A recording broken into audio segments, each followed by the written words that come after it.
বুঝো না ভক্তের নিবেদন। ও দয়াল ঠাকুর তুমি আছো কত দূরে, পাব কি তোমার দর্শন। এরকম আবেদন না হলে ভগবানকে পাওয়া যায়। ভগবানকে পেতে হলে এরকম বিপুলতার প্রয়োজন, এরকম ভক্তির প্রয়োজন। বল গীতার পঞ্চদশ অধ্যায়ের মধ্যে ভগবান বলছেন নির্মাণ মহা জিত সঙ্গ দোষা অধ্যত্ম নৃত্য বিনিবৃত্ত কাম দ্বন্দ্বের বিমুক্তা সুখ দুঃখ সম্ভুর গচ্ছন্ত মূঢ়া পদমব্যন্ত। তোমারি বিহনে ঝরে জল নয়নে, বুঝো না ভক্তের নিবেদন। ও দয়াল ঠাকুর তুমি আছো কত দূর, পাব কি তোমার দর্শন। ভক্তের জন্য ভগবান অতি নিকটে, আর অভক্তের জন্য ভগবান অতি দূরে। হরিবল জটা বাবার নাম বলেছিলাম পাঠের শুরুতেই। জটা বাবা যখন জঙ্গলের ভেতর দিয়ে যাচ্ছিলেন তখন কাটার মধ্যে জটা আটকে গিয়েছে, লম্বা জটা তো। বৃন্দাবনের প্রসিদ্ধ একজন মহাত্মা, বৃন্দাবনের প্রসিদ্ধ একজন মহাত্মা জটা বাবা জঙ্গলের মধ্যে হাঁটার সময় ওই কাঁটার মধ্যে জটা লেগে গিয়েছে। শিষ্য বলছেন গুরুদেব জটাটা একটু ছাড়িয়ে দিই। জটা বাবা বলছেন সাবধান, তুমি ছাড়ার কে, যিনি লাগিয়েছেন তাকে এসে ছাড়িয়ে দিতে। দেখুন ভালো করে লক্ষ্য করবেন, বলে আমার জটা যে লাগিয়েছে তাকে এসে ছাড়িয়ে দিতে, তুমি ছাড়ার কে। ঠাই দাঁড়িয়েছেন, ঘন্টার পর ঘন্টা দাঁড়িয়েছেন, জটা লেগে আছে। লক্ষ্মী দেবী বলছেন প্রভু এখন কি অবস্থা হবে, এই জটা কিভাবে ছাড়াবে, তুমি একটু গিয়ে ছাড়িয়ে দাও না। ভগবান আসলেন, ভগবান শ্রীকৃষ্ণের রূপ ধারণ করে বলে আমি এসে গেছি তোমার জটা ছাড়িয়ে দেওয়ার জন্য। আমি জটা বাবা বলছেন আপনি কে, বলে আমি নন্দ যশোদার ছেলে কানাইয়া গোপাল। বলে আমি কিভাবে বুঝবো আপনি গোপাল, আপনি তো সেজে গুজে আসতে পারেন গোপালের মতো, আমি বিশ্বাস করি। কি করলে আপনি বিশ্বাস করবেন? বলে নন্দ যশোদাকে যদি আনতে পারো তাহলে একটু বিশ্বাস করা যায়। ভগবান কি বিপদে পড়লেন ভক্তের জন্য? নন্দ যশোদাকে আনলেন। জটা বলে না না না, আপনি তো কাউকে সাজিয়ে গুজিয়ে নন্দ যশোদা বানিয়ে আনতে পারেন, এটা যে নন্দ যশোদা আমি কিভাবে বিশ্বাস করি? ভগবান বড্ড বিরক্ত হয়ে গেছেন, বৈকুণ্ঠ ধামে ফিরে গেছেন। এ লক্ষ্মী তোমার ভক্তের কাণ্ড কারণ আমি আর পারবো না, তুমি গিয়ে সামাল দাও। লক্ষ্মী দেবী বুঝিয়ে সুঝিয়ে আমার পাঠালেন। আচ্ছা কি করলে তুমি বিশ্বাস করো আমি যে নন্দ যশোদার ছেলে কানাইয়া? কৃষ্ণস্থ ভগবান স্বয়ং বলে একটা জিনিস যদি করতে পারেন তাহলে আমি বিশ্বাস করবো, একজনকে যদি আনতে পারেন। বলে কে? বলে ভাবের আধারিণী, ভক্তির আধারিণী সে রাধা ঠাকুরানীকে যদি দাঁড় করাতে পারেন তাহলে আমি বিশ্বাস করবো ভগবান শ্রীকৃষ্ণ, আমি বিশ্বাস করি। এটা প্র্যাকটিক্যাল ঘটনা, বৃন্দাবনের ঘটনা। হরিবল হরিবল, তবেই আমি বিশ্বাস করবো, তার আগে বিশ্বাস করবো। ভগবান আর কি লক্ষ্মী দেবী আসো, রাধা ঠাকুরানী হয়ে আসো।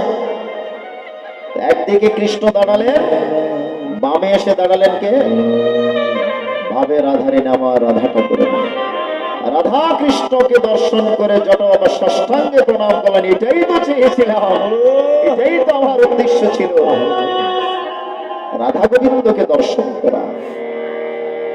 তাহলে ভক্তের জন্য ভগবান বেশি দূরে নয়, অভক্তের জন্য ভগবান অতি দূরে, আর ভক্তের জন্য ভগবান অতি নিকটে।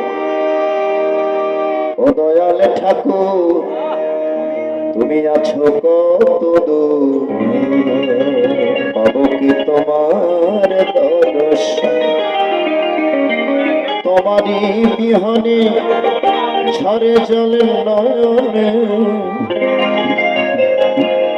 বুঝো না ভক্তের নিবেদন। ও দয়াল ঠাকুর তুমি আছো কত দূর, তোমার দর্শন। সবাই তো হাতে তালে দিয়ে হলো। ও দয়াল ঠাকুর তুমি আছো কত দূর, পাবো কি তোমার দর্শন? তোমারই বিহনে ঝরে জল নয়নে, তোমারই বিহনে ঝরে জল নয়নে, বুঝো না ভক্তের নিবেদন।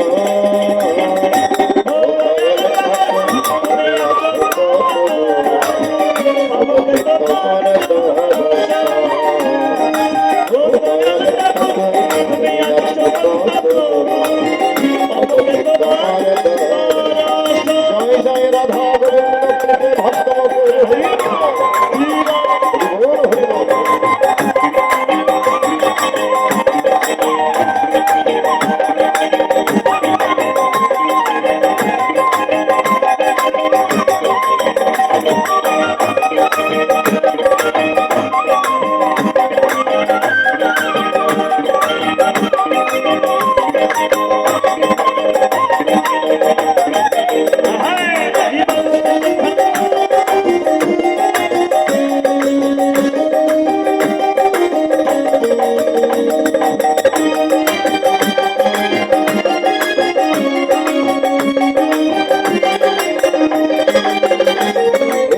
ভবের মাঝেতে দেখেছিলাম খেলা, খেলা শেষে দেখি দয়া সবই আমার।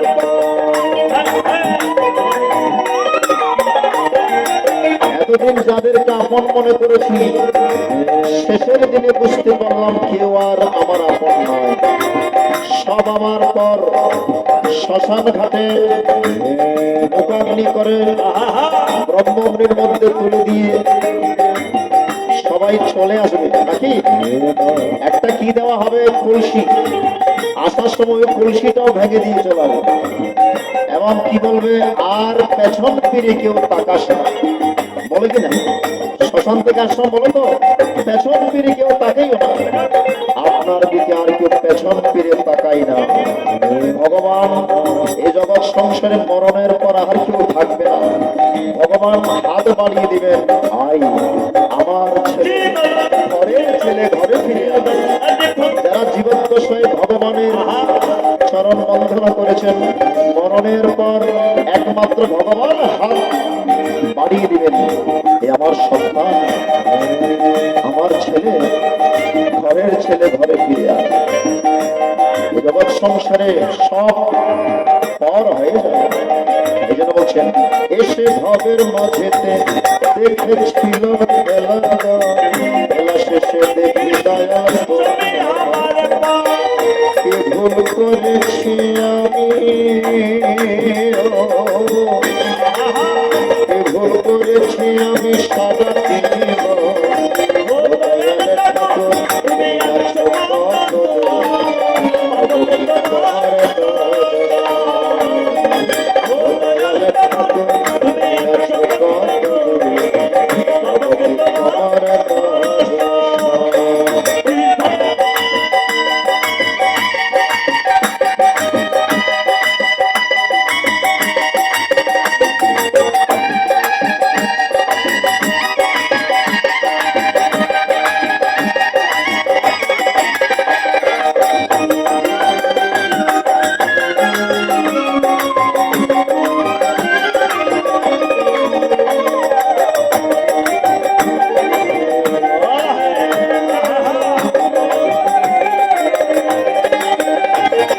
জীবনে পেয়েছি যে সত্য জানে না কোথায় গেলে দয়াল ঠাকুর তোমায় কাছে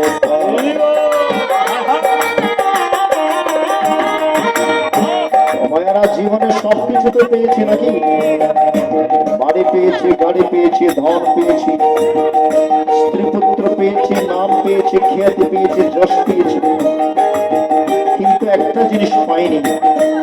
সেটা কি বলুন তো? সেটা হচ্ছে গোবিন্দের চরণ, গোবিন্দের চরণ, গোবিন্দের চরণ। ভগবানের কাছ থেকে বাড়ি গাড়ি চাইতে গিয়ে আসলটা চাওয়া হয় না। বাড়ি দাও, গাড়ি দাও, ধন দাও, এ দাও, এইগুলো চাইতে চাইতে আসলটা চাইতে আমরা ভুলে গিয়েছে। হে প্রভু, তোমার চরণ তো আমাকে একটু খাই দিও। আচ্ছা, রাধিকা কি চেয়েছিলেন ভগবানের কাছ থেকে? রাধিকা কি চেয়েছিলেন জানেন তো? ভগবান বলছেন, হে রাধে, আমি তোমাকে কিছু একটা দিতে চাই, তুমি কি চাও? রাধিকা বলছেন, প্রভু রে, আমি যেটা চাইব সেটা আপনি দিতে পারবেন। ভগবান বলছেন, আমি দিতে পারবো না, আর কে দিবে? তুই জগতের মালিক, আমি দিতে না পারলে তো জগৎ সংসার আর কেউ দিতে পারবে। আচ্ছা, কি চাও বলো দেখি। রাধিকা কি চেয়েছিলেন? বাস্য কি না বাস্য ভালো, তাতে দুঃখ নাই, তোমাকে বাসিব ভালো, এই তুমি আমাকে ভালোবাসো কি না বাসো, তাতে আমার কোনো দুঃখ নাই, কিন্তু আমি যুগ যুগ ধরে যেন তোমাকে ভালোবেসে যেতে পারি, তোমার চরণ সেবা করে যেতে পারি, এইটুকু আমি চাই। টাকা পয়সা ধন দৌলতের আমার দরকার নাই। নিষ্কাম প্রেমের অধিকারী জীবনে পেয়েছি যে সব, তবু খিচে না পাই, কোথায় গেলে দয়াল ঠাকুর তোমায় কাছে পাই। আর কে তোমার সাথে, আর কে তোমার সাথে হবে না মিল, দয়াল ঠাকুর তুমি আছো কত দূর, আমাকে তোমার দর্শন, দয়াল ঠাকুর তুমি আছো কত দূর, আমাকে তোমার দর্শন।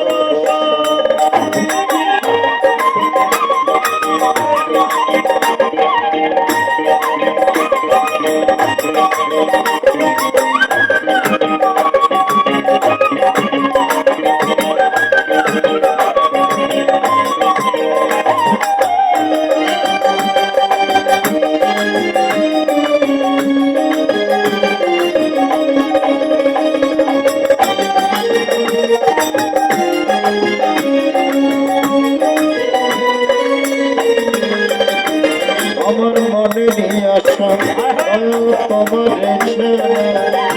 রাঙা চরণ ছাড়া আর কিছু না চাই। আমার মনে নিয়ে আসা দয়াল তোমার রাঙা চরণ ছাড়া আর কিছু বিশ্বজিৎ আছি আমি, বিশ্বজিৎ আছি আমি চাতকের মতো, দয়াল ঠাকুর তুমি আছো কত দূর, আমাকে তোমার দর্শন, দয়াল ঠাকুর তুমি আছো কত দূর, আমাকে তোমার দর্শন। তোমারই বিহনে ঝরে জল নয়নে, তোমারই বিহনে ঝরে জল নয়নে,